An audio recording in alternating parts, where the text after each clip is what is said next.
আমন্ত্রণ জানাচ্ছি প্রিয় দর্শক মানচিত্রের নিয়মিত আয়োজন কথোপকথন। আসসালামু আলাইকুম। বাংলাদেশের প্রধানমন্ত্রী তারেক রহমানের 4 দিনের ঐতিহাসিক চীন সফর সফলভাবে সম্পন্ন হয়েছে। চীন সফর শেষ করে বাংলাদেশের পথে রয়েছেন তারেক রহমান। এই সফরে চীনের সাথে অনেকগুলো গুরুত্বপূর্ণ সমঝোতা চুক্তি স্বাক্ষর হয়েছে। তার মধ্যে সবচেয়ে গুরুত্বপূর্ণ, বাংলাদেশ থেকে মিয়ানমার হয়ে করিডোরের প্রস্তাব দিয়েছে চীন। চীনের প্রেসিডেন্ট শি জিনপিং এর সাথে আজকে শুক্রবার গুরুত্বপূর্ণ মিটিং হয়েছে বাংলাদেশের প্রধানমন্ত্রী তারেক রহমানের, এবং সেই মিটিং এ অনেক বিষয় নিয়ে আলোচনা হলেও মিয়ানমার হয়ে চীন পর্যন্ত বাংলাদেশ থেকে সোজা একটি সড়ক যোগাযোগ, একটি অর্থনৈতিক করিডোরের ব্যাপারে চীনের পক্ষ থেকে প্রস্তাব দেয়া হয়েছে।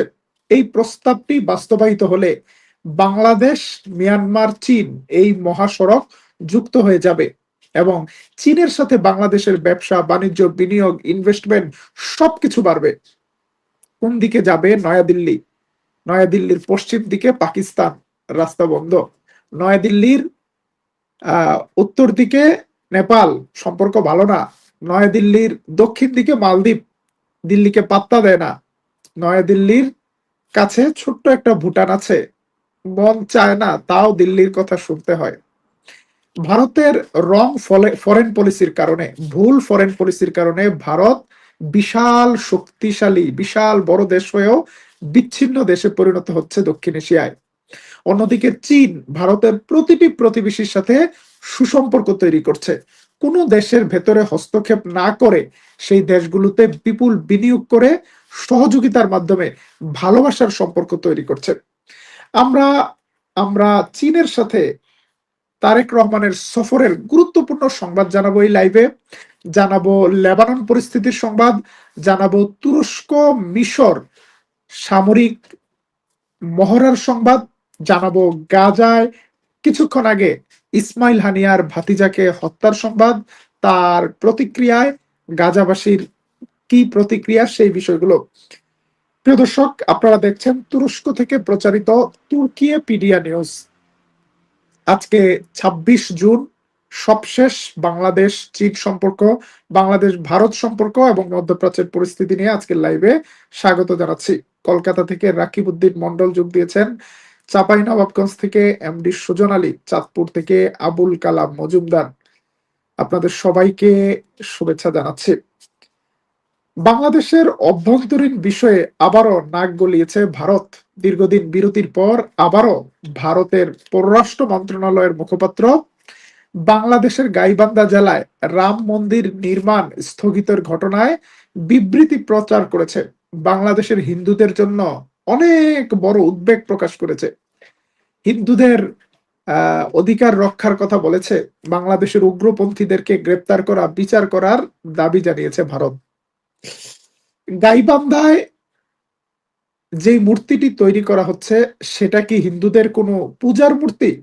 হিন্দু সম্প্রদায়ের লোকজন বলছে হিন্দু ধর্ম মতে পূজার মূর্তি সবসময় মন্দিরের ভেতরে থাকে, কিন্তু গাইবান্ধায় ৮১ ফুট বিশাল স্ট্যাচু নির্মাণ করা হচ্ছে সরকারের আইন লঙ্ঘন করে, রাষ্ট্রের আইন লঙ্ঘন করে, অনুমতি ছাড়া, পারমিশন ছাড়া। যে কারণে বাংলাদেশ সরকার সরকারিভাবে এই মূর্তির নির্মাণে স্থগিতাদেশ দিয়েছে।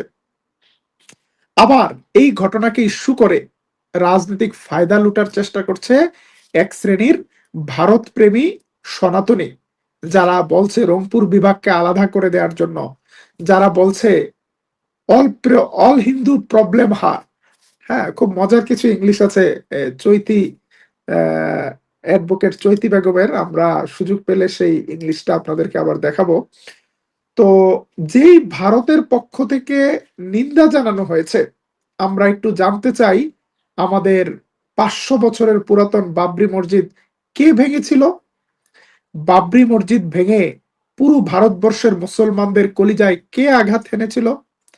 বাবরি মসজিদের জায়গায় রাম মন্দির কে তৈরি করেছিল? ভারত, ভারতের বর্তমান ক্ষমতাসীন দল বিজেপি। সেই বিজেপির কোনো অধিকার আছে বাংলাদেশের বিষয়ে নাক গলানোর, কথা বলার? আজকে বিজেপির পক্ষ হয়ে বাংলাদেশে কিছু ব্যক্তি মিথ্যা সাম্প্রদায়িক আহ, হামলার গল্প বানাচ্ছে এবং এগুলো ছড়াচ্ছে বাংলাদেশের কিছু দালাল সাংবাদিক। সারা বিশ্বের কোনো আন্তর্জাতিক সংস্থা বলেনি যে বিএনপি সরকার ক্ষমতায় আসার পর হিন্দুদের উপর কোথাও নির্যাতন হচ্ছে। বাংলাদেশের হিন্দুরা ভারতের হিন্দুদের চেয়েও খুব শান্তিতে আছে, সুখে আছে। বিএনপি নেতারা বলছে, জামাতের নেতারা বলছে, অন্যান্য ইসলামী দলের নেতারা বলছে যে আমরা হিন্দুদের প্রোটেকশন দিয়েছি, 5ই আগস্টের পর আমরা হিন্দুদের মন্দির পাহারা দিয়েছি।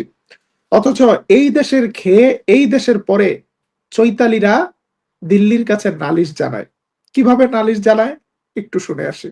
निरापत्ता नहीं पाता है। ऑल हिंदूज ऑल हिंदूज निरापत्ता नहीं पाता है। ऑल हिंदूज निरापत्ता नहीं पाता है, मारता है, मारता है, झाड़ता है, झटता है, शासन करता है। शासन करता है। मेरा आतंकित तो थकता हूँ। और मेरा आतंकित थकता हूँ। I am national party. I am national party.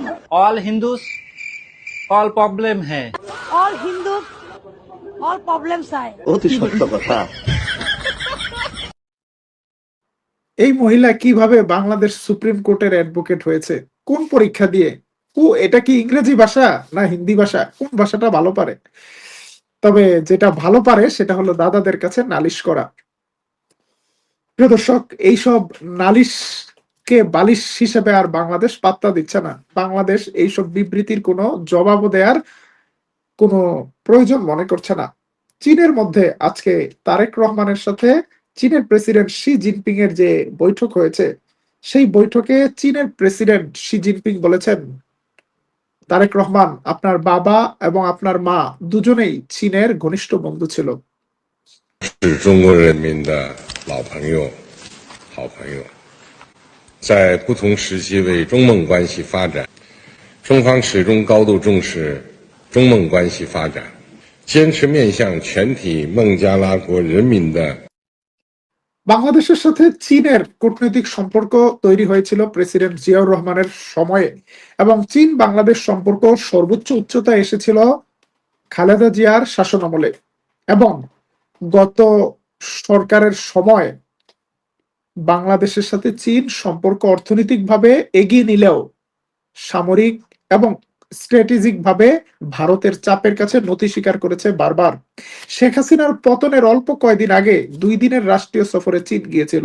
একদিনেই সফর শেষ করে ফিরে আসতে বাধ্য হয়েছে হাসিনা, কারণ অতিরিক্ত ভারতের প্রতি নতজানু নীতির কারণে চীন শেখ হাসিনাকে খুব একটা পাত্তা দেয়নি, সম্মান দেয়নি, যে কারণে 2 দিনের সফর একদিনে শেষ করে এসেছে।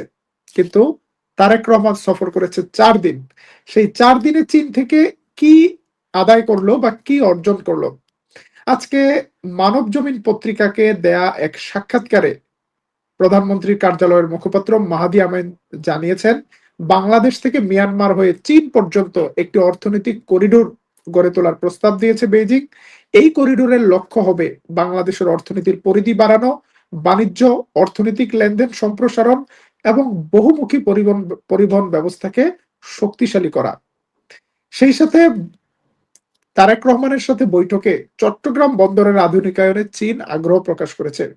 এই বন্দরকে আধুনিক এবং সক্ষম করে আঞ্চলিক হাবে পরিণত করার বিষয়ে আলোচনা হয়েছে। শুধু চট্টগ্রাম বন্দর নয়, বাংলাদেশের মংলা বন্দরের উন্নয়নেও আগ্রহ দেখিয়েছে বেইজিং। এছাড়া বিজ্ঞান, প্রযুক্তি, চিকিৎসা, বিভিন্ন বিষয়ে চীনের সাথে যোগাযোগ আরো বৃদ্ধির ব্যাপারে আলোচনা হয়েছে। খুবই ইন্টারেস্টিং একটি বিষয় হলো, বাংলাদেশের তৃতীয় ভাষা হিসেবে মান্দারিন বা চাইনিজ শিক্ষাকে অগ্রাধিকার দেওয়ার উদ্যোগের প্রতি সমর্থন জানিয়েছে চীন। প্রিয় দর্শক, বাংলাদেশের জাতি হিসেবে আমরা বাঙালি জাতি ভাষা আন্দোলন করেছিলাম। ভাষা আন্দোলন হয়েছিল উর্দুর বিরুদ্ধে বা বাংলাকে মাতৃভাষা করার জন্য। কিন্তু বাংলাদেশে এখন হিন্দি ভাষার ব্যাপক আধিপত্য দেখা যাচ্ছে। হিন্দি গানের সয়লাভ আমাদের কালচারাল অঙ্গন। এখন সারা বিশ্বে যখন চীন একটি সুপার পাওয়ার হয়ে দাঁড়াচ্ছে, তখন চাইনিজ ভাষা শিখা পৃথিবীর অনেক মানুষের জন্য একটা টার্গেটে পরিণত হয়েছে। অনেক আমেরিকানরা চাইনিজ শিখছে, কারণ চাইনিজ শিখলে নতুন নতুন অপরচুনিটি। বাংলাদেশের মানুষ বাংলা ভাষায় কথা বলে, দ্বিতীয় ভাষা হিসেবে ইংরেজি অফিসিয়ালি বিভিন্ন জায়গায় ব্যবহৃত হয় হায়ার এডুকেশনে। তৃতীয় ভাষা হিসেবে আমাদের কোন ভাষাটি শেখা দরকার, চাইনিজ নাকি ইন্ডিয়ান? আমাদের তরুণেরা, যুবকেরা চাইনিজ ভাষা শিখলে বেশি কর্মসংস্থানের সুযোগ পাবে নাকি হিন্দি ভাষা শিখলে? কমেন্টে জানাতে পারেন। সম্ভবত বাংলাদেশ সরকার চাইনিজকে তৃতীয় গুরুত্বপূর্ণ ভাষা হিসেবে বাংলাদেশে চাইনিজ শিখার উপর একটা গুরুত্ব আরোপ করতে যাচ্ছে। আমাদের তারেক রহমানের সাথে চীন মিয়ানমার করিডোর নিয়ে ভারত কি অবস্থায়, কি প্রতিক্রিয়া জানাবে সেটার জন্য 2-1 দিন সময় লাগবে। তবে ইতিমধ্যে ভারতের প্রতিক্রিয়া, রাম মন্দিরকে কেন্দ্র করে যেই ধরনের প্রতিক্রিয়া ভারত জানিয়েছে, তাতে বাংলাদেশের সাথে ভারতের সম্পর্ক মিষ্টতার দিকে যাবে বলে আমি মনে করছি না। অন্যদিকে নিজের দেশে প্রচুর পরিমাণ মুসলমানদের নির্যাতনের অভিযোগ রয়েছে ভারতের উপর। ভারত এখন নতুন একটি ঘোষণা দিয়েছে, কেউ যদি ইন্ডিয়ান পাসপোর্ট হোল্ডার হয় তার মানেই নাকি সে ইন্ডিয়ার সিটিজেন না। এটা মানে শুধু ট্রাভেল ডকুমেন্ট। সংযুক্ত আরব আমিরাতে যাওয়া বিভিন্ন ভারতীয় মুসলমানরা, ভারতের অন্য ধর্মের মানুষরাও কাজ করে। একটি বিশেষ পরিস্থিতিতে ভারতের ফরেন মিনিস্ট্রি থেকে বলা হয়েছে যে ইন্ডিয়ান পাসপোর্ট হোল্ডার হলেই সিটিজেন হওয়া যাবে না। এটা সারা বিশ্বের মানুষের কাছে একটা নতুন প্রশ্ন তুলেছে। পাসপোর্ট হোল্ডারও সিটিজেন না, সিটিজেন ছাড়া কিভাবে পাসপোর্ট হোল্ডার হয়? অর্থাৎ ভারতের মুসলমানদেরকে সাইডলাইন করার জন্য পাসপোর্ট দেওয়ার পরেও নতুন নতুন বাধা নিষেধ তৈরি করতে চাচ্ছে ভারত। এই ভারত আবার বাংলাদেশের নাগরিকদের নিয়ে নাক গলাতে এসেছে। প্রিয় দর্শক, আমরা ভারতকে নিয়ে আর বেশি সময় খরচ করে সময় নষ্ট করার টাইম নেই, চলে যাচ্ছে আন্তর্জাতিক সংবাদে। ভেনেজুয়েলার প্রলয়ঙ্করী ভূমিকম্পে নিহতের সংখ্যা 500 ছাড়িয়েছে। তুরস্ক ভেনেজুয়েলার উদ্ধার তৎপরতায় 2টি বড় ধরনের প্লেন পাঠিয়েছে। এই প্লেনের পাশাপাশি তুরস্ক 2টি উদ্ধারকারী হেলিকপ্টার এবং লেটেস্ট মডেলের একটি রাডার পাঠাচ্ছে, যেটা মাটির নিচেও অনেক বিষয় দেখতে পারে। সেই সাথে 67 জনের একটি উদ্ধারকারী টিম পাঠাচ্ছে তুরস্ক। তুরস্ক অগ্নি নির্বাপন, গুরুত্বপূর্ণ যন্ত্রপাতি সহ তুরস্কের ভূমিকম্পের অভিজ্ঞতা সম্পন্ন একটি টিমকে ভেনেজুয়েলায় পাঠাচ্ছে। সারা বিশ্বের বিভিন্ন দেশ থেকে উদ্ধারকারী টিম ভেনেজুয়েলায় গিয়েছে। আজকে ইসরায়েল এবং লেবানন সম্পর্কে গুরুত্বপূর্ণ কিছু সংবাদ রয়েছে। ইসরায়েলের পক্ষ থেকে লেবাননে নতুন করে বিমান হামলা চালানো হয়েছে। সেই বিমান হামলায় বেশ কয়েকজন লেবানিজ নাগরিক নিহত হয়েছে। ইসরায়েল দাবি করেছে তাদের বিমান হামলায় 7 জন হিজবুল্লাহ সদস্য নিহত হয়েছে। এদিকে ইসরায়েলের প্রতিরক্ষা মন্ত্রী কাটস হুঁশিয়ার করেছে ইরানকে, বলেছে ইরানের কুদস ফোর্সের কমান্ডার জেনারেল ইসমাইল কানি কয়েকবার ইসরায়েলকে হুঁশিয়ারি দিয়েছে। তিনি বলেছেন, আমরা আমেরিকার সাহায্য আসুক বা না আসুক, হরমুজ প্রণালী খোলা থাকুক কিংবা বন্ধ থাকুক, ইরান যদি আমাদের নাগরিকদের উপর হামলা চালায়ও, তবু আমরা ইরানে হামলা করতে প্রস্তুত আছি। ইসরায়েলের প্রতিরক্ষা মন্ত্রী বলেন, our forces are prepared to finish the job. আমাদের সেনাবাহিনী অসমাপ্ত কাজ সমাপ্ত করার জন্য প্রস্তুত আছে। এর আগে ইরানের পক্ষ থেকে ইরানের খাতামুল আম্বিয়া কমান্ড ইসরায়েলকে হুঁশিয়ারি দিয়েছে আমেরিকাকে বলেছে, যদি আমেরিকা ইসরায়েলকে নিয়ন্ত্রণ না করতে পারে তাহলে ইরানের প্রতিরক্ষার স্বার্থে ইরান তার যথাযথ ব্যবস্থা নেবে। ইসরায়েলকে অবশ্যই লেবাননে হামলা বন্ধ করতে হবে। অন্যদিকে আজকে হরমুজ প্রণালী নিয়ে ইরান এবং আমেরিকার মধ্যে একটি সরাসরি টেলিফোন লাইন কানেকশন হয়েছে, যাতে উভয় পক্ষ নতুন করে কোনো সংঘাতে জড়িয়ে না পড়ে লেটেস্ট সিচুয়েশন নিয়ে আলোচনার জন্য একটি বিশেষ ফোন লাইন যুক্ত হয়েছে। গাজার একটি সংবাদ দিতে চাই। গাজায় আজকে ইসরায়েলের বিমান হামলায় নিহত হয়েছে ফিলিস্তিনের সাবেক প্রধানমন্ত্রী ইসমাইল হানিয়ার ভাতিজার জানাজায় বিপুল পরিমাণ যুবক উপস্থিত হয়েছে। তরুণদের হাতে ছিল সবুজ পতাকা গাজার একটি দলের, আর যুবকদের অনেকের হাতে দেখা গিয়েছে মেশিন গান। গাজায় লড়াই প্রতিরোধ অব্যাহত রাখার ঘোষণা দিয়েছে গাজার ফিলিস্তিনি যুবকেরা। অন্যদিকে ইরানের মধ্যে চলছে আশুরার উৎসব, আশুরার শোক উৎসব। আশুরাকে উপলক্ষে 10 মহরমকে উপলক্ষে ইরানের মধ্যে আশুরা কেন্দ্রিক অনেক ধরনের কর্মসূচি দেখা যাচ্ছে। আমরা আশুরার একটি র্যালি দেখাচ্ছি।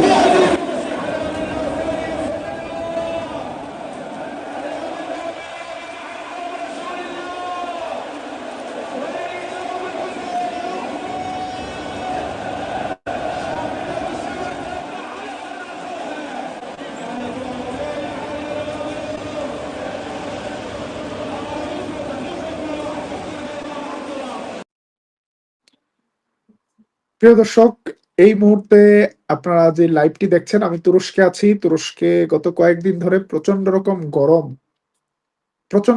ধরনের গরম চলছে ইউরোপ জুড়েও। ইউরোপের অনেকগুলো দেশে ভয়াবহ গরমের কারণে মৃতের সংখ্যা বাড়ছে। স্পেনের মধ্যে তীব্র গরম সংক্রান্ত সমস্যায় 212 জনের মৃত্যু হয়েছে। কিছু কিছু অঞ্চলে 42 ডিগ্রি সেলসিয়াস তাপমাত্রা চলছে। ফ্রান্সে 58 জনের মৃত্যু হয়েছে। যুক্তরাজ্যে পানিতে ডুবে 15 জন মারা গিয়েছে। ইতালিতে গরম তাপের কারণে 5 জনের মৃত্যু হয়েছে। আপনারা কোথায় আছেন, কোন দেশ থেকে দেখছেন, আপনাদের দেশে তাপমাত্রা কেমন? এই তীব্র গরমের মধ্যে খুব জরুরি প্রয়োজন না হলে দুপুরে বাইরে বের না হওয়া উত্তম। বাইরে বের হলেও সাথে প্রয়োজনীয় ব্যবস্থা নিয়ে বের হওয়া উত্তম। আপনাদের সবাইকে আল্লাহ তাআলা হেফাজতে রাখুন।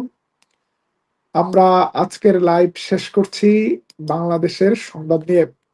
বাংলাদেশের প্রধানমন্ত্রী তারেক রহমান ঢাকার পথে রয়েছেন। ঢাকা ফিরে দিল্লি যে বাংলাদেশে অভ্যন্তরীণ বিষয়ে হস্তক্ষেপ করেছে, বাংলাদেশের গাইবান্ধার বিষয় নিয়ে বিবৃতি দিয়েছে, তার বিরুদ্ধে একটা পাল্টা বিবৃতি দেয়া উচিত কিনা সেটা কমেন্টে জানাতে পারেন। বাংলাদেশের মনোযোগ এখন চীনের সাথে সফর নিয়ে। চীন সফরের পর হয়তো বাংলাদেশ ভারতের সাথে একটা আলোচনা কিংবা একটা ব্যবস্থা নেয়ার দিকে যাবে। আবারও ইরানে মার্কিন যুক্তরাষ্ট্র বিমান হামলা চালিয়েছে। ইরানের কেশব দ্বীপে, ইরানের সিরিক দ্বীপে, ইরানের রাডার, ইরানের ড্রোন, ইরানের বিভিন্ন সামরিক স্থাপনায় মার্কিন যুক্তরাষ্ট্রের সেন্ট্রাল কমান্ড দফায় দফায় বিমান হামলা চালিয়েছে। হরমুজ প্রণালীতে এর আগে একটি বিদেশি জাহাজ ইরানের দেখানো ট্রানজিট পথ ব্যবহার না করে যাওয়ার চেষ্টা করলে ইরান গতকাল 4টি ড্রোন হামলা চালিয়েছিল। তার মধ্যে 3টি ড্রোনকে ঠেকিয়েছিল মার্কিন বাহিনী। একটি ড্রোন আঘাত করেছিল জাহাজটিকে। এটিকে যুদ্ধবিরতি লঙ্ঘন বলে ঘোষণা দিয়ে আমেরিকা তার প্রতিশোধ নিয়েছে ইরানের বিরুদ্ধে হামলা চালিয়ে।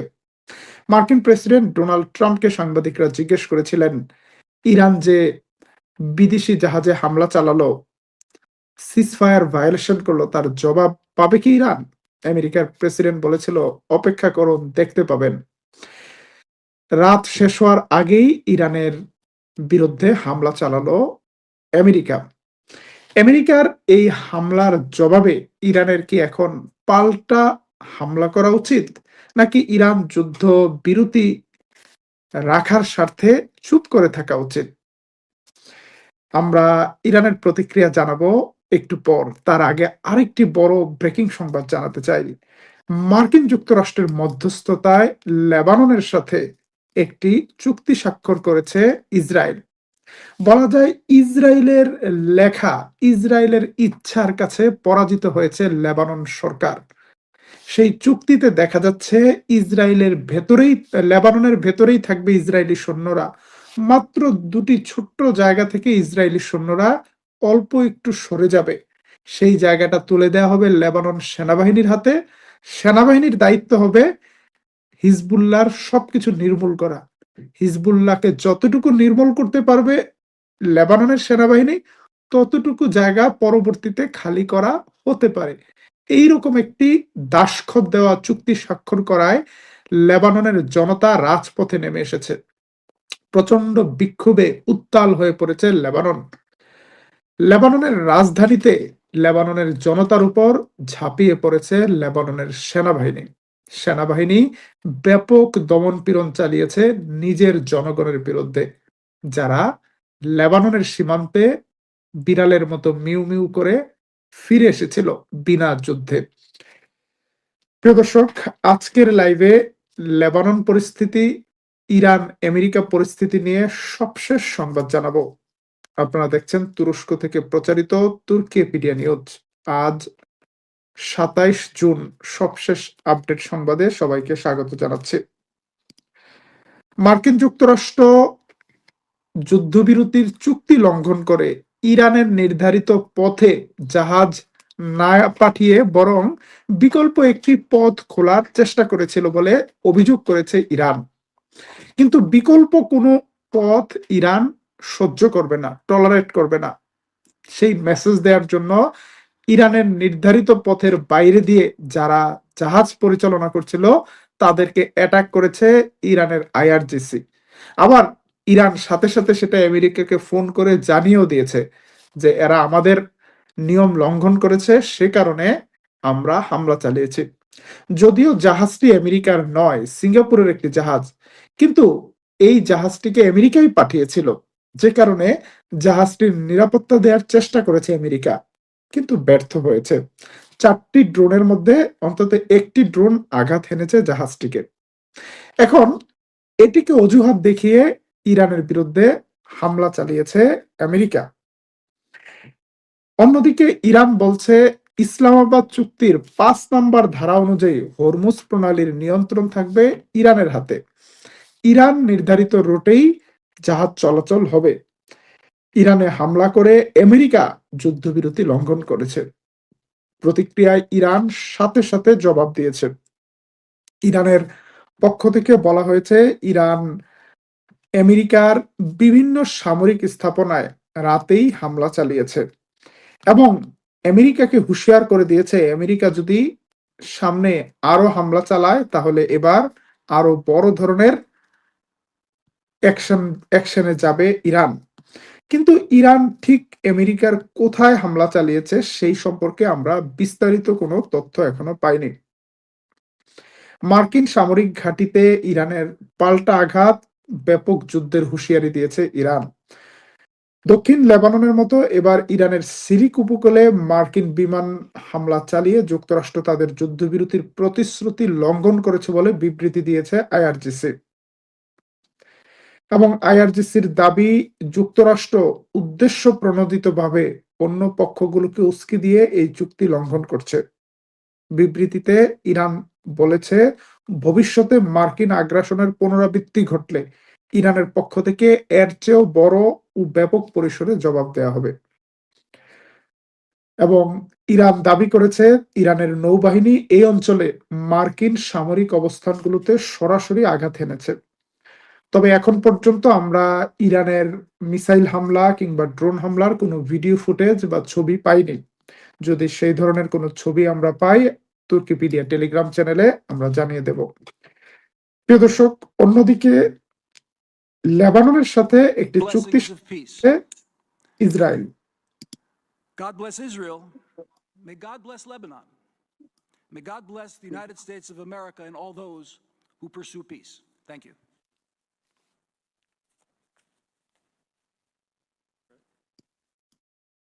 গড ব্লেস ইসরায়েল, আল্লাহ ইসরায়েলের মঙ্গল করুক, এই ঘোষণা দিয়ে শুরু হয় চুক্তি স্বাক্ষর। টানা 4 দিন ধরে আলোচনা চলে ওয়াশিংটন ডিসিতে। ইসরায়েলের বিভিন্ন আবদারগুলোকে চাপিয়ে দেওয়ার চেষ্টা চলে লেবাননের উপর। লেবানন সরকার দুর্বল, তারা নানাভাবে এই চুক্তি থেকে পিছপা হওয়ার চেষ্টা করে অথবা চুক্তিতে নিজেদের কিছু ধারাও যুক্ত করার চেষ্টা করে, কিন্তু লেবাননের স্বার্থ কতটুকু রক্ষা হয়েছে সেটা নিয়ে প্রশ্ন রয়েছে। এই চুক্তি স্বাক্ষর করার পর লেবাননের রাজপথে নেমে এসেছে জনতা। তারা বলছে লেবাননের সরকার বিশ্বাসঘাতকতা করেছে, মির্জাফরি করেছে লেবাননের জনগণের সাথে, লেবাননের স্বাধীনতার সাথে, লেবাননের সার্বভৌমত্বের সাথে। ইসরায়েলি সৈন্যদেরকে লেবাননের ভেতরে 10 কিলোমিটার পর্যন্ত থাকার অনুমতি দিয়েছে এবং ইসরায়েলি সৈন্যদের হাতে লেবাননকে তুলে দিয়েছে। এই অভিযোগ করে লেবাননের রাজধানী বেইরুতে এই চুক্তিকে প্রত্যাখ্যান করে হাজারো জনতা রাস্তায় নেমে আসে এবং তাদের অনেকেই হিজবুল্লাহর সাপোর্টার। তারা হিজবুল্লাহর পতাকা হাতে মোটর ক্যারেট করে মোটর সাইকেল নিয়ে বিক্ষোভে যোগ দেয়।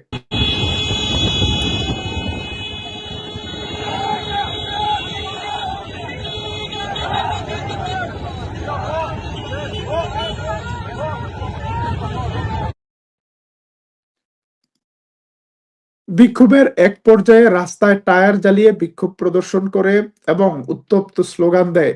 শেষ পর্যন্ত বিক্ষোভ দমন করতে লেবানন সেনাবাহিনী মোতায়েন করে। সেনাবাহিনীর মিলিটারি পুলিশ ঝাঁপিয়ে পড়ে বিক্ষোভকারীদের উপর, তাদেরকে ছত্রভঙ্গ করতে অতিরিক্ত শক্তি প্রয়োগ করে। বেঁধে যায় সংঘাত।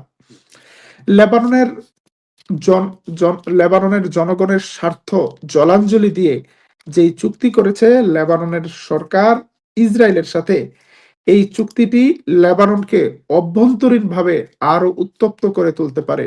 হিজবুল্লাহ হুঁশিয়ার করে দিয়েছে তারা লেবাননের এই দাসখত চুক্তি তারা মানবে না। তারা এই চুক্তি প্রত্যাখ্যান করেছে। লেবাননের হিজবুল্লাহকে ধ্বংসের বিনিময়ে আমেরিকা থেকে ইসরায়েল থেকে যে পুরস্কার পাওয়ার স্বপ্ন দেখছে লেবাননের সরকার, সেই স্বপ্ন বাস্তবায়ন হবে না। লেবাননের সরকার ইসরায়েলের সাথে আমেরিকার সাথে চুক্তি করার মাধ্যমে এখন নিজের জনগণের বিরুদ্ধেই মুখোমুখি অবস্থানে দাঁড়িয়েছে। প্রিয় দর্শক, আমরা আরেকটি সংবাদ দিচ্ছি। সেই সংবাদটি সৌদি আরব থেকে। আমেরিকার সাথে যুদ্ধবিরতি চুক্তি হওয়ার পর এই প্রথম সৌদি আরবের আরামকো কোম্পানি নতুন করে তেল রপ্তানি শুরু করেছে এবং দীর্ঘ 4 মাস পর আরামকো কোম্পানি তাদের তানুর তেল টার্মিনাল থেকে তেল রপ্তানি শুরু করেছে। যেখানে সৌদি আরব যুদ্ধের আগে প্রতিদিন 7 মিলিয়ন ব্যারেলের তেল রপ্তানি করত, যুদ্ধের কারণে এটি কমে 4 মিলিয়ন ব্যারেলে নেমে এসেছিল। এখন সৌদি আরব আবারও তার তেল পূর্ণ শক্তির মাধ্যমে রপ্তানি করার কাজ শুরু করেছে। কিন্তু আমেরিকার সাথে ইরানের যে নতুন উত্তেজনা, সেটি যদি আবারও নতুন কোনো যুদ্ধের ঝুঁকি তৈরি করে, তাহলে সৌদি আরবের জন্য এই তেল রপ্তানি আবারও বাধাগ্রস্ত হতে পারে। মধ্যপ্রাচ্যের পরিস্থিতি কোন দিকে যাবে এখন পর্যন্ত সেটি স্পষ্ট নয়। আমেরিকার আক্রমণের যদি ইরান আরো শক্ত জবাব দেয়, তাহলে পরিস্থিতি আরো খারাপের দিকে যেতে পারে। তবে ইরান আমেরিকার হামলা সত্ত্বেও সম্ভবত স্বল্প মাত্রার হামলা করেছে এবং মধ্যস্থতাকারীদের মাধ্যমে আমেরিকার বিরুদ্ধে কূটনৈতিক চাপ দেওয়ার চেষ্টা করছে। যদি সেই চাপে কোনো কাজ না হয়, তাহলে ইরান বড় অ্যাকশনে যাওয়ার হুঁশিয়ারিও দিয়ে রেখেছে। আমাদের একজন দর্শক প্রশ্ন করেছেন, তারেক রহমান ফাইটার জেট নিয়ে কোনো আলোচনা করেছে কিনা একটু জানাবেন। তারেক রহমান ফাইটার জেট নিয়ে কোনো আলোচনা করেছে কিনা এই ধরনের স্পষ্ট কোনো মেসেজ আমাদের কাছে আসেনি। তবে এই তারেক রহমানের সফরের আগেই বিএনপির পক্ষ থেকে জানানো বিবৃতিতে বলা হয়েছিল যে চীন থেকে ফাইটার জেট কেনার যে আলোচনাটি, সেটি আরো এগিয়ে যাবে এবং আগামী আগস্ট নাগাদ এই চুক্তিটি ফাইনাল হওয়ার সম্ভাবনা রয়েছে। তাহলে এবার কেন এই চুক্তিটি হলো না, অথবা এই চুক্তিটির কি অবস্থা সেটা কেন তারেক রহমান সরকার জানালো না? এটার একটা কারণ হতে পারে, এই মুহূর্তে ভারতকে উত্তেজিত করতে চাইছে না বাংলাদেশ। কূটনীতিকভাবে একটা ম্যাচিউর স্টেপ হিসেবে আপাতত চীনের সাথে অর্থনৈতিক এবং স্ট্র্যাটেজিক বিষয়গুলোকে প্রকাশ করেছে বাংলাদেশ। সামরিক খাতে আলোচনা, সমঝোতা, এই বিষয়গুলোকে মিডিয়াতে এখনই প্রকাশ্যে আনেনি। ঐতিহাসিকভাবে বাংলাদেশ সেনাবাহিনীর 80 to 90% উইপন্স আসে চীন থেকে।